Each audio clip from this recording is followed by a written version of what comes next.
Olá! E temos mais uma hoje! Temos hoje. Então, vamos falar sobre o que hoje? Hoje a gente meio que ainda dá continuidade na geração de 45, mas a gente vai pegar um outro viés ali que já vai começar a fazer um link com depois da década de 60, enfim, com a literatura contemporânea. Ou seja, a gente vai falar de poesia concreta. Poesia concreta, isso não tem nada a ver com construção civil, certo? Não. Não, mas a forma parece. E nem com o João Cabral de Melo Neto, que nós encerramos a última aula, né? Falando que ele é um construtor das palavras, não tem nada a ver. Então vamos lá, ó, relembra, né? Se você assistiu a última aula, você sabe que a gente está falando que esse momento aqui está ligado à Guerra Fria, né? Então, esse momento de tensão aí entre o lado capitalista ligado aos Estados Unidos, o lado socialista ligado à União Soviética. E que aqui no Brasil a gente vai passar pelo quê? Pelo momento da experiência democrática ali que vai, né? Acabou a ditadura do Vargas, entra Dutra, volta a Vargas, Vargas se suicida, né? Aí vem Juscelino Kubitschek, João Goulart, Gênio IV, João Goulart toma um golpe e vem ditadura militar, né? Então você pega um momento ali bastante tenso da história, que é do fim desse projeto varguista e o estabelecimento de um projeto ligado à economia americana, né? Enquanto isso, o mundo está passando por uma série de outras questões. Vamos lembrando que quando você pega ali década de 50, década de 60, você está falando o quê? Lá nos Estados Unidos, por exemplo, luta por direitos civis. Martin Luther King, Malcolm X, né, entre outros ali, né? E espalhado por outros locais, você vai encontrar expressões ali, desdobramentos do que foi a Revolução Russa, só que agora modernos. Você vai encontrar a Revolução Cubana, guerra na Coreia, Revolução Chinesa, né? Então você está num mundo em ebulição e que vai acabar gerando ali efeitos, né, para todos os países do mundo. Inclusive interessa para a gente falar de Portugal, não é? Sim. Pois é, Portugal tem uma questão bastante interessante, porque Portugal, durante esse primeiro momento, estava lá na ditadura do Salazar, né, Antônio Salazar, né, que é um dos caras que estão ligados lá ao fascismo ainda lá da Segunda Guerra Mundial, a exemplo do Vargas que a gente tinha aqui, né, e só que a queda do Salazar acabou se dando por um efeito dado no exército, né, que foi lutar nas guerras de independência das colônias na África e na Ásia, que vão voltar para Portugal e olhar para o Salazar e falar, cara, não é isso que nós queremos. E vai ter ali inspiração de movimentos socialistas, como que aconteceu em Angola, né, de movimentos liberais, né, e que vão derrubar o Salazar e levar Portugal a um novo estado, a uma nova condição bem mais moderna, quebrando com esses antigos paradigmas que existiam até então. Sim.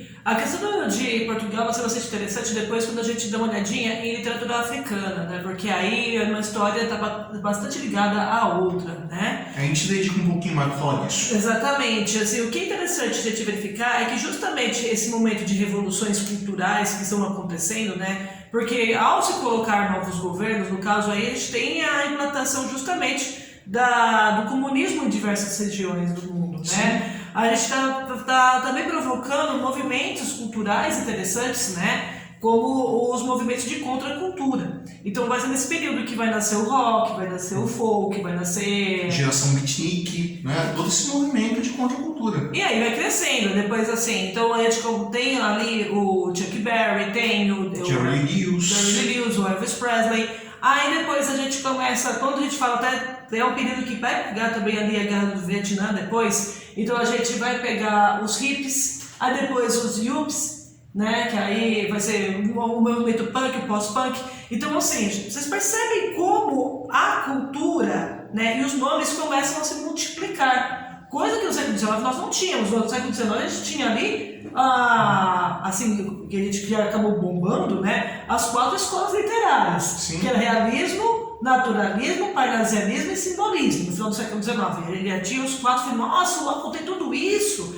Pois é, agora olha no século XX, olha a quantidade de coisas que nós falamos. Então não tem como uma cultura não mexer na outra, inclusive. E você vê como os movimentos eles vão se abrindo rapidamente, né? Se você não lembra daquela aula que a gente fez sobre as vanguardas modernistas, vanguardas europeias, né? Que você vê, pô, até então você está falando de movimentos artísticos que poderiam durar séculos e de repente em 40 anos você tem um bando de movimento coexistindo. Agora a gente está falando de 10 anos com quantidade de movimentos muito maior. Exatamente. E dentro desse contexto que nasce a poesia concreta, né? A arte moderna que muita gente, inclusive, não entende. Porque, na verdade, né, a partir de 1950, aparece ali um período rico em experimentalismo. Né? Então, a poesia concreta, a arte moderna, ela vai nascer desses movimentos experimentalistas, né? Que vai, inclusive, nascer ali com a organização do grupo Noigrandes, que é a flor que afasta o tédio, ou seja, você não se sente confortável diante de um poema concreto, diante de uma arte moderna, porque você não a entende. E ali você fica observando até você conseguir achar significado para aquilo. Então, isso que é interessante, porque isso, ou seja, afasta o tédio e vão combinar que afasta muito, né? Então, aliás, é justamente nesse momento da arte moderna que vem essa ideia do incômodo, né? A arte ela não serve simplesmente para ser apreciada e trazer deleite. Se ela não te incomodar, já não é mais arte. Ela tem que criar um movimento que te dê uma pulsão, senão já não funciona mais. Isso é uma poesia concreta, né? Que a poesia parnasiana, por exemplo, não pensa dessa forma, né? Então, assim, são movimentos artísticos que vocês percebem, vão saindo de uma linha, de um regramento comum, né? Isso é bastante bacana, né? Tanto que, assim, nós temos aí, em 54, né, Ferreira Goulart não vai ser expoente concreto, né? Ele vai ser ali mais um poeta da poesia marginal, né? Mas ele acaba lançando ali a luta corporal, mas também traz experiências poéticas que levavam em conta o espaço em branco no papel e a possibilidade de agravação das palavras. Então isso também é observado, né? Tanto que em 56 foi feita uma exposição nacional de arte concreta no MASP, né? Com poemas cartazes e esculturas concretas. E aí, assim, escultura concreta não é porque... É de concreto. Assim, o microfone é concreto. Não, mas é porque ela vai ter esse contexto do visual, do sinestésico, né? Percebe que assim, a poesia concreta ela não é simplesmente para se ouvir, ela é para se ver. Você tem que olhar para a poesia. Sim, porque ela vai trazer ali, vai explorar o aspecto semântico, o significado das palavras, o som e a forma visual, né? Demais, assim. Tanto que nesse período teve até uma divisão, né, entre os artistas paulistas e cariocas, né? Porque os cariocas achavam que os paulistas traziam ali um excesso de cerebralismo, né? Hoje conhecido como cabeção, né? É muito cabeçudo isso daí, né? E aí eles defendiam uma subjetividade maior da poesia, que é o que assim, muitas pessoas defendem, mas os paulistas não. Então, assim, nesse período, pelo menos, essa questão do cerebralismo acabou se despontando um pouco mais, né? E aí a gente vai ter, né, dentro dessa questão de exploração, né, uma poesia antidiscursiva, porque você não vai ter lá mais sujeito, verbo, complemento, você vai ter palavras e o uso delas, né? Então ela vai querer abolir até os versos e as estrofes, né? É bastante interessante isso. E ela acaba ganhando, o poema ganha uma pluralidade de significados e possibilidades interpretativas, né? Então aquela questão que até então você vai entender o que o poema está te dizendo, igual na última aula quando eu li um trechinho do Morte e Vida Severina, dá para você entender completamente o que o autor está trazendo para a gente, qual é os elementos de interpretação. Já aqui na poesia concreta, a gente abre um pouco mais essa gama de interpretações. Então, inclusive isso até vira um pouco uma discussão entre os autores, né? Tem autor que não acha que o interlocutor deva se misturar com a arte, então a poesia é aquilo lá mesmo que está lá, e outros que não, que acreditam que o interlocutor ele vai se envolver, ele vai trazer novos significados para a arte e aquilo está tudo bem, né? Então a gente tem essas gamas de visões. Que o importante é, né, buscar o significado dos vocábulos, que é o verbo, né? Mas em seus aspectos materiais, né? Na sonoridade, que é o voco, nos arranjos gráficos, que é o visual, né, incluindo aí cores, tamanhos, letras impressas, construções visuais, né, e isso vai mexer com literatura, música e arte plástica. Então ali, quando eu comecei a falar de punk, pós-punk, de movimento hippie e tal, aí no Brasil a gente vai ter a Jovem Guarda, né, que a Jovem Guarda também é um movimento de contracultura, né. A Tropicália, cara, não tem mais... Aliás, né, quando a gente fala da Tropicália e falando de poesia concreta, tem uma música lá do movimento tropicalista que tem bem essa cara, né? Não vamos colocar aqui porque senão o YouTube dá um strike na gente e não vai poder aparecer. Mas procura Bate Macumba, porque ela é uma poesia concreta. Sim. Né? Na hora de você pega lá, bate macumba, iê, bate macumba, oba, bate macumba, iê, bate macumba, o, bate macumba, iê, bate macumba. E a música vai tirando uma sílaba de cada vez, e na hora que você vê a letra, formou a asa de um morcego. Cara, é genial isso! Exatamente, exatamente. São todos movimentos de contracultura. Então, assim, a partir de 45, né, que a gente falou do Guimarães Rosa, da Clarice Lispector, né, e do Gabriel de Melo Neto, a gente vai ter aí justamente uma abertura literalmente criativa para todos esses outros ramos, né? Então, quando a gente fala assim, a Jovem Guarda, né? Então, há quem diga Jovem Guarda, sim, porque, vamos combinar, né? Meu carro é vermelho, não use espelho para me pentear, né? Assim, eu vou manter a minha fama de mal, não era algo que o Brasil estava vivendo naquele período, um período militar que se gostasse de ouvir, né? Sim, você pode ter a crítica que for, mas era um negócio montado pela mídia, não sei o que, mas era o que dava, né? Era o que saía. E tudo isso vai se misturando, né? De forma vai se misturando. No caso, voltando aqui para a poesia concreta, quem vai liderar essa poesia vai ser o Décio Pignatari, tá? O Haroldo de Campos e seu irmão Augusto de Campos, tudo bem? Então, o Décio Pignatari, ele vai apresentar os poemas concretos dentro dessa experiência com a poesia semiótica. O Haroldo de Campos destaca-se por ser um poeta concreto por excelência, né, por seus vezes. E ele foi falar que também, todos eles acabaram trabalhando com a questão da literatura e tudo mais, né? E o Haroldo, por exemplo, tem traduções, trabalhos de pesquisa sobre literatura brasileira, mas assim, um vasto trabalho. O Haroldo tem bastante coisa mesmo, né? E o Augusto, né, ele é mais radical dos poetas concretistas, né? Então ele nunca assim, se distanciou dos seus pressupostos. O Haroldo já é falecido. Então aqui ó, a gente vai colocar um pouquinho dessa poesia para vocês verem, né? Então a gente tem o do Décio Pignatari, né? Que é o Beba Coca-Cola, Babe Cola, Beba Coca, Babe Cola Caco, Caco, Coca, Coloca. E ao mesmo tempo você pode ler da direita para a esquerda, da esquerda para a direita, de cima para baixo, de baixo para cima. Assim, você tem liberdade para poder ler e fazer a interpretação. De que a gente falou na última aula aqui, Guimarães Rosa deve ser difícil de traduzir. Isso aqui não tem como traduzir. Não tem. É assim mesmo. Porque isso é a própria língua. E aí, esse do Pignatari, a gente percebe justamente uma crítica, né? Que nós sentimos a questão do comércio e tudo mais ali, né? Olha o ambiente da Guerra Fria, né? Esse ambiente estamos do lado capitalista, portanto, consumista. Coca-Cola vai estar símbolo do capitalismo consumista. Exatamente. Do Haroldo de Campos ali, né? Que vai aparecer. Se nasce, morre, nasce. Morre, nasce, morre. Renasce, remorre, renasce. Remorre, renasce, remorre. Desnasce. Desmorre, desnasce. Desmorre, desmorre, desnasce. Aliás, nasce, morre, nasce. Morre, nasce. Morre, se.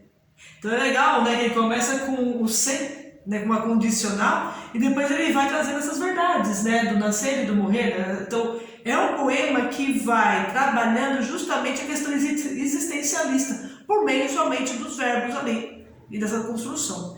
E o Augusto de Campos, esse poema de 65, o luxo, é sensacional, né? Porque... Mal dá pra ler. O que? O luxo? Você tem que sentir... Não. Como você lê esse luxo, lixo, luxo? Como é que você lê isso? Então, aqui temos uma crítica, né? Mas é tão interessante que o poema é tão vivo que hoje, inclusive, até comento com meus alunos, né? Ele tem até um novo significado pra gente, né? Porque o luxo é um lixo, né? Naquele período, anos 60. E hoje a gente sabe que também o lixo é luxo, né? Então assim... Ganhou vida própria o negócio. Exatamente, ele se ressignificou.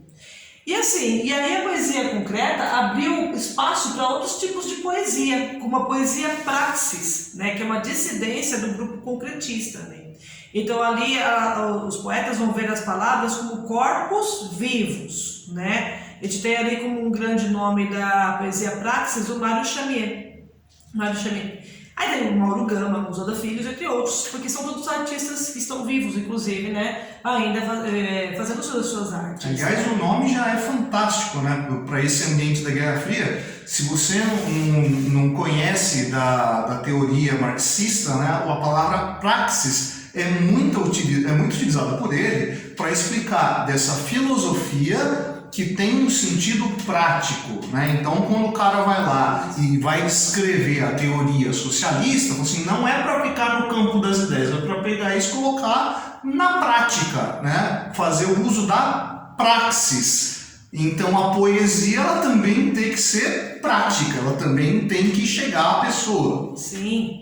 E aí vai ser justamente isso, essa questão da praticidade, a questão do som está muito incluída nela, né? Nesse poema, por exemplo, do Mário, ele fala o seguinte, então a gente presta bem atenção no significado, a gente percebe, né, quando a gente fala dissidência, porque aí a gente tem uma estrofe, a gente tem a construção ali de um pouco mais complexa, não é só o uso das palavras como a gente viu no campo anterior, mas mesmo assim com a questão da liberdade, né, não precisa estar ligado ao sujeito verbo complemento, né. Então a gente tem ali, ó, cava, então descansa, enxada, fio de corte corre o braço, de cima e marca, mês de sonda. Cova, joga, então não pensa. Semente, grão de poda, larga a palma, de lado e seca. Res da malha, cava. Então, é sonora. E você consegue compreender. Cava, cova, joga, não pensa. Aí você fala, cova, pô, tá falando de matar alguém? Não, tô falando da semente, né? Tá falando da semente e desse ciclo de vida. Olha que interessante, né? E depois cava novamente. Então, ao mesmo tempo que a gente fala cava, cova, aí você pensa ao mesmo tempo de, peraí, tá falando de mortos-vivos, né? Túmulo. Não, mas tá falando de semente, de vida, mas tá tudo ligado. Então, olha só como a gente faz assim, ó, é uma explosão, gente. Então, na hora que você para pra ler isso aqui, primeiramente você xinga, porque você fala, não tá entendendo nada. Depois você começa a entender a prática aqui da poesia e você percebe o quão genial é, porque isso não é pra qualquer um. Na hora que você entende, falar aí, tava melhor quando eu não tinha entendido. Pois é, né? Felizes são os ignorantes, né? Já dizia o profeta. Também nós temos aí dentro o poema processo, o poema código, porque aí realmente você brinca demais com a palavra, né? Que você leva ao extremo as propostas dos concretistas, assim. Então você vai usar a palavra realmente dentro das suas disposições tipográficas, e assim um poema visual. Então colocando aí, ó, o poema código, tá vendo? Isso é um poema. Isso é um poema! Pode não parecer, mas é. E aí você começa, aí você fala, não é impossível. Como assim? Você não está estudando essa imagem, gente? Você para, de repente você vai dar um pause aí para poder estudar a imagem, para poder compreender a mensagem. Isso já é comunicação. E se a gente estava falando lá que o lixo já não dava para ler, como é que você lê isso? Você percebe, o som sumiu. Não, mas tá aí. Olha, código, ó, o C por fora, aí vem o O. Aí você percebe o D cortado, o I no meio, o G e o O lá dentro. Tá tudo aí, ó. Tá bonitinho. Então assim, você parou para observar, você entendeu a mensagem, você leu. Não é poesia por quê? Né? E assim, e onde tá? Pensando na subjetividade da poesia e da beleza da palavra. Tá aí. Não tá bonito? Eu tô achando um passo. Afinal de contas, as pessoas pagam milhares de reais para poder construir isso, por exemplo, para colocar na frente de um carro. Né? Não vem com esse história assim de, isso eu também faço. Faz então, quero ver. O emblema é o quê? O emblema é um estudo de vários elementos de comunicação. Sim. Não é um poema? Só não vamos colocar emblema aqui, que senão a gente toma strike também. Então assim, os autores, é o Vladimir... Não, isso aqui pode, né? Esse pode. Ok. Ô YouTube, deixa a gente colocar isso, por favor. Parte da aula. Eu falei Dias Pino, Ronaldo Werneck, Deise Lacerda, Nara Lemos, entre outros também, autores maravilhosos que continuam vivos, graças a Deus. E nós também temos a poesia social, né, que aí a gente tem como, eu falei da marginal, né, que o Ferreira Goulart está ali da marginal social, mas ele está mais dentro da social, porque a poesia marginal, ela acaba saindo do circuito editorial. Então, a gente que é velho, na época dos fanzines, dos poemas feitos, das revistas feitas dentro da mimeografia, né? Um mundo pré-blog, né? Você sabe o que é blog? Pois é, se você não sabe o que é blog, você não vai saber o que é fanzine mesmo. Pois é, mas os blogs também, né, foram grandes acolhedores da poesia marginal. Mas a poesia social é porque ela está ligada à denúncia dos problemas, né, das desigualdades sociais do país, bem como dos aspectos que abalaram o mundo, né? Então a gente tem, por exemplo, a Guerra do Vietnã, no caso aqui do Brasil, a questão militar, né? Então, ela vai fazer da poesia um instrumento de participação social e política. Engraçado que o concretismo não queria muito isso, né? Não queria muito essa denúncia. Essa questão social, não, né? É uma coisa mais ligada até, culpando um pouquinho o parnasianismo ali, mas, enfim, abriu-se com uma proposta, ampliou-se isso, de repente os artistas nem pensam mais daquela forma como primeiramente pensaram, né? E trouxe aí para a arte uma nova função, não uma nova não, né? Porque o Castro Alves já fazia isso, né? Mas só retomando a função que ela pode ter, não que ela deve, mas pode. E aí, tipo, como eu falei do Ferreira Goulart, do Thiago de Mello, Afonso Romano de Santana, né? E outros autores. Do Ferreira Goulart eu trouxe o Não Há Vagas, que é um poema sensacional.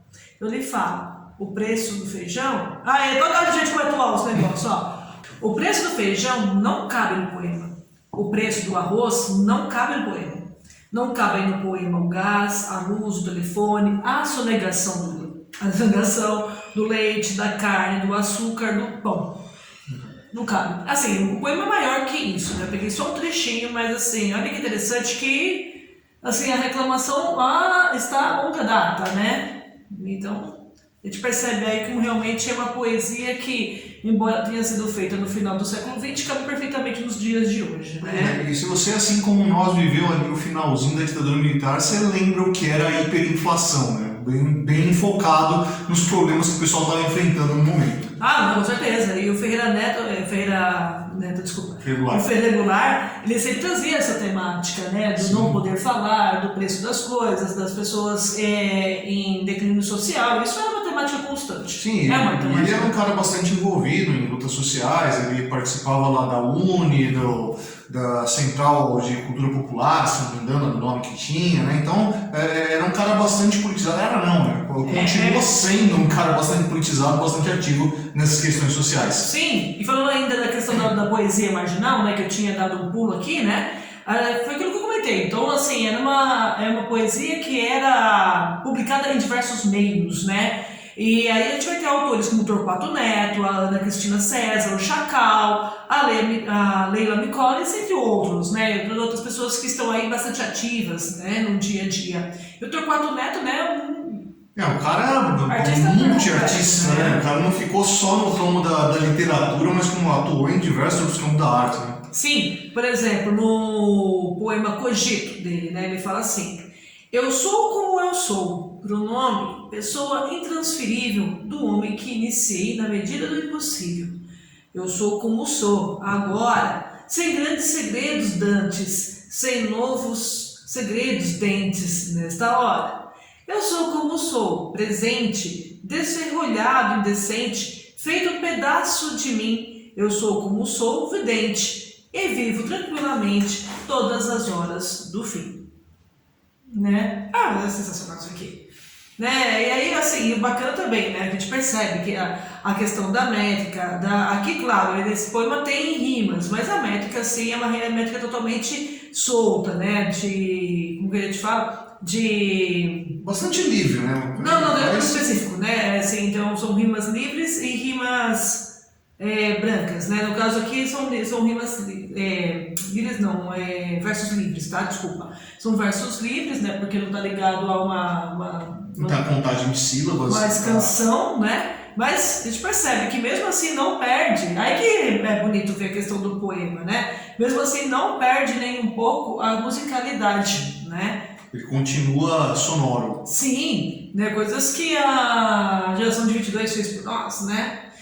E a prosa, professora? E a prosa do senhor Fábio? Não faço ideia. Não, a prosa continua, presente. Nossa, continua. muito maravilhosa. E aí, o que ela vai fazer? Ela vai seguir as tendências da geração de 45, né? Com um acréscimo de biografias, memórias e reconstituições históricas. Então, a gente vai ter aí uma prosa intimista, que vai trazer aí uma sondagem psicológica dos personagens, né? Uma ruptura com o enredo factual, e continua o tom existencialista ali, visto, por exemplo, em autores como a Lígia Fagundes Telles, maravilhosa, o Osman Lins, o Ivan Ângelo, entre outros, né? Aí eu gosto sempre de falar da Lígia, né? Porque a Lígia a gente tem, por exemplo, a obra As Meninas, que é um livro, assim, bastante interessante. Nós já comentamos sobre isso, da liberdade de criação, da narrativa, dentro do Saramago, quando a gente falou ali da literatura portuguesa, né? E a Lígia, ela vai seguir esse mesmo princípio, assim, então vai ser uma linguagem mais livre, que você tem que realmente prestar atenção, porque embora seja uma linguagem muito próxima dos dias atuais, claro, porque foi segunda metade do século XX, né? Totalmente coerente, mas a forma de narrar é única. Então, por exemplo, no livro Das Meninas, nós temos ali personagens que ela vai trocando o narrador durante a narrativa. E não explica, não é assim, agora é o capítulo da fulana, agora é o capítulo da ciclana. Não, vai mudando naturalmente a fala narrativa das meninas, e é você que tem que se ligar nisso. Se vira, nego. Então, assim, isso que torna assim, extremamente inteligente a forma como ela escreve, porque você vai pegar as formas de cada personagem, né, essa questão psicológica de cada uma, então você vai entender como cada uma é para poder identificá-la no decorrer da narrativa. Você vê que ela força a empatia com o personagem. Força, justamente, né, que aí é a empatia com o mundo, é algo que você leva para o mundo depois, né. As pessoas não estão dentro de um quadradinho. E fora os outros contos dela, como por exemplo, ela tem o livro Venha Ver o Pôr do Sol, que é sensacional, um livro de contos assim, que tem ali alguns contos fantásticos, inclusive, que são absurdamente bons, assim. Tem um que a gente gosta muito, que justamente é o Venha Ver o Pôr do Sol, que quando a gente lê para as pessoas em voz alta, as pessoas ficam impressionadas, porque ela começa como se fosse uma história de amor, né, que é um casal, o cara encontra a moça no meio do caminho, ele marca com ela num cemitério. E aí ela vai falando, mas fulano, que coisa, ele tá no cemitério, que coisa. E aí ela vai deixando marcas durante o texto que você vai ter que ir pegando. Porque chega no final, não vou dar um spoiler aqui porque é muito bom, né, vocês lerem, é importante vocês lerem. Mas quando chega no final, as pessoas ficam impressionadas e falam assim, mas como assim? Você não percebeu, ela já estava dando a linha durante todo o conto. E você achava que o sexto sentido era extremamente original, né? Tia Lígia fazia antes tempo disso. Com certeza, né? Nossa, foi outro conto que ela tem sobre, assim, durante a madrugada, tinha os ossos de um anão que ficavam dentro de um baúzinho e as formigas iam montando. Nossa, gente, arrepio. Você fala que não existe enterro de anão? Olha, a Tia Lígia era revolucionária. Também tem a nossa prosa regionalista, né, que aí vai ser o registro dos costumes e da abordagem de temas universais, com crítica político-social, visto com autores como Bernardo Elis, José Cândido de Carvalho, Josué Monteiro, né? Então isso que é importante, a questão político-social, né? Sempre falando ali das questões da própria região. E a prosa urbana, que vai ter ali um estilo direto, quase jornalístico, trazendo aí a denúncia da realidade e seus retratos da forma hiperrealista, né? A gente vai ter, como exemplo, o Rubens Fonseca, a Patrícia Mello, o meu maravilhoso Te Amo, se você estiver vendo esse vídeo um dia, se chegar, né? Compartilhe o vídeo até chegar no Inácio de Loyola Brandão, importante. Nossa, adoro, amo esse ator de paixão plena.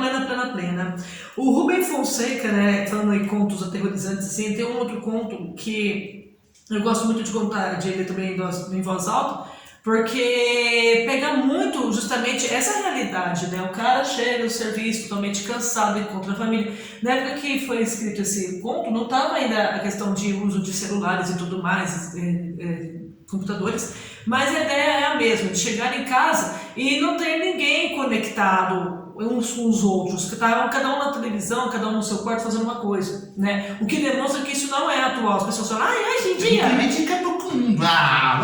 Não, na verdade, quando você não está conectado com as pessoas que estão ao seu redor, não importa o que seja, se seja computador, celular, não interessa, você não vai estar. E aí ele comenta isso. Aí o cara vira pra esposa e fala, eu vou dar um passeio, porque estou muito estressado. Aí ele pega o carro, sai ali, e qual era o lance do cara? Ele era um assassino em série. Ele escolhia a vítima certa, né, que geralmente era uma pessoa extremamente anônima, que ninguém ia dar foto, e atropelava. Quem nunca faz isso? Não, atropelava. Ele atropelava de um jeito que o carro ficava perfeito. Então a emoção dele era isso, sair todo dia à noite para atropelar as pessoas, matá-las, entendeu? Ouvir os ossos quebrando, tem isso dentro do conto. E voltar para casa como se nada tivesse acontecido. Assim, todo mundo fica, ai meu Deus! Né? E aí traz, então, justamente ele citou um jornalístico e tal, e traz por questões e problemas, não do assassinato em série, mas dessa questão da distância das pessoas. É uma forma absurda de se... De novo, a falta de empatia. Que é um problema. Um problema moderno, né? Então, de abordar os problemas justamente. E o Inácio de Loyola Brandão, ele vai trabalhar bastante com a questão do realismo fantástico de uma forma incrível. Ele vai pegar histórias que são impossíveis de acontecer. Só que, se você prestar atenção nas entrelinhas, elas acontecem. O tempo todo. Sim. Ele tem um livro maravilhoso, né, que é o Não Verás Paz Nenhum, que não tem jeito. Todas as vezes que tá aquele dia de calor mais ferroso, assim, né, fervoroso, e sobe aquele calor do concreto, eu lembro do raio do livro, porque a descrição foi tão bem feita que todas as vezes que fala da questão do desmatamento e do aumento de temperatura, e eu sinto esse calor, eu lembro perfeitamente o livro, né? Fora os outros contos que ele tem, né? Não Verás País Nenhum saiu de um conto chamado O Homem com Furo na Mão. E tem um livro de contos chamado O Homem com Furo na Mão. E outras histórias. Que é sensacional. Que assim, ele é um rapaz que do nada a mão dele começa a abrir um buraco. E assim, e abre um furo em que ele consegue ver o outro lado da mão. E assim, aí que é o fantástico, porque ele não vai ao médico nem nada, você fica olhando aquele furo, achando interessante. E o problema não é o furo. Não, porque por causa do furo da mão, ele e as outras pessoas que também vão desenvolver isso, começam a sofrer preconceito. Então ele perde o emprego, perde a esposa, começa a entrar em total declínio, assim, porque na verdade o conto está falando de preconceito. E aí você substitui o homem com furo na mão por um negro, por uma mulher, por um homossexual, qualquer coisa vale. E assim, é dessa forma que ele vai falar. Quando fala dessa questão que nós estamos vivendo há anos, né, que está sendo falado sobre a temperatura, né, de cuidar do planeta, etc. Tem um outro conto dele que é assim, é outro que eu lembro sempre, que as pessoas não podem sair durante o dia, porque 1 segundo no sol ali você já queima totalmente a pele. E aí o cara tá na casa dele e começa a observar o vizinho, que o vizinho todos os dias, no horário X, fica pondo a mão para fora, assim, e vendo, assim, testando o sol. Até que um dia à noite, ele vai, perto do amanhecer, coloca aquelas bacias de metal, né? Aquela que sua avó usava para lavar roupa, sabe? Para aquarar a roupa, porque aquela que era boa, que você colocava no sol, aí ela esquentava e o tecido esquentava também, aí tinha reação química e tirava todas as manchas. Então, colocava aquela bacia com as crianças. Assado de criança. Porque era um mundo em que já não tinha isso antigo durante o conto, já não tem tanta alimentação assim, né? Como é que o cara vai sair para conseguir comida, né? Cozinha isso. Então, não que ele ia comer os filhos, mas assim... Talvez, né? Não, pelo assim, isso não fica claro no conto, mas a gente entende que é uma forma de... Ele tá se livrando do filho. Não é se livrando, mas... Tá salvando, porque não vai comer. É uma forma de salvar, assim. Então, gente... a literatura contemporânea, ela não perde para nada da literatura clássica. Então vocês que estão perdendo somos nós, não lemos. Tá? Isso aí. Então vai ler, cara. É legal. Sim, tá certo? Então estamos por aqui? Sim. Então foi isso. Então se você curtiu, você vai lá embaixo dar um curtir. Se você não curtiu, você vai lá embaixo dar um discutir. Gente, eu sou participar do canal. Eu sou o professor Fábio. Eu sou a professora Rosi. E você, meu nego, você deveria estar estudando.